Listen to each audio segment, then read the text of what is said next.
বন্ধ হচ্ছে দেশের সকল পেট্রোল পাম্প। আক্ষরিক অর্থেই এক নজিরবিহীন জ্বালানি সংকটের দিকে এগোচ্ছে বাংলাদেশ। যে জ্বালানি ছাড়া অর্থনীতি অচল, সেই তেলের সরবরাহ এখন তলানিতে।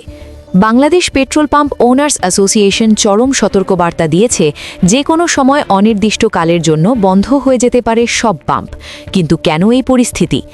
একদিকে তেলের জন্য হাহাকার, অন্যদিকে তেলের দাম আরও বাড়ার ইঙ্গিত। আমরা কি তবে এক নীরব দুর্ভিক্ষের দিকে এগিয়ে যাচ্ছি?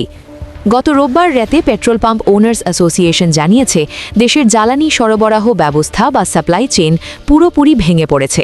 পাম্প মালিকরা চাহিদার মাত্র 1/4 তেল পাচ্ছেন। মূল সমস্যাগুলো হল, কিলোমিটার দীর্ঘ লাইনে দাঁড়িয়েও তেল পাচ্ছে না মানুষ। তেল না পেয়ে ক্ষুব্ধ জনতা পাম্প কর্মচারীদের ওপর চড়াও হচ্ছে।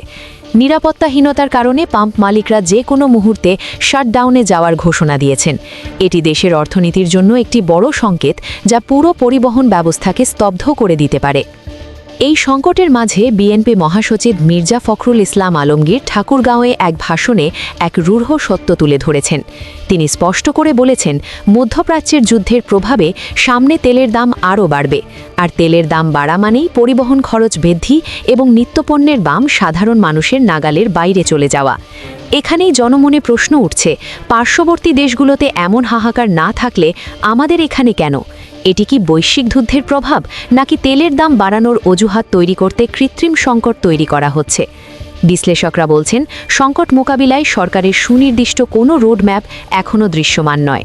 একদিকে তেলের অভাবে স্থবির হবার পথে দেশ, অন্যদিকে দ্রব্যমূল্য বৃদ্ধির নতুন শঙ্কা। এই দুইয়ের জাতাকলে পিষ্ট সাধারণ মানুষ।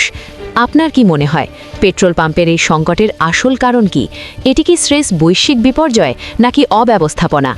মির্জা ফখরুল ইসলাম আলমগীরের এই রূঢ় বক্তব্যকে আপনি কিভাবে দেখছেন? আপনার মূল্যবান মতামত কমেন্টে জানান। তথ্যটি গুরুত্বপূর্ণ মনে হলে ভিডিওটি শেয়ার করে অন্যদের সচেতন করুন। পরবর্তী সব খবরের জন্য আমাদের সাথেই থাকুন। ধন্যবাদ।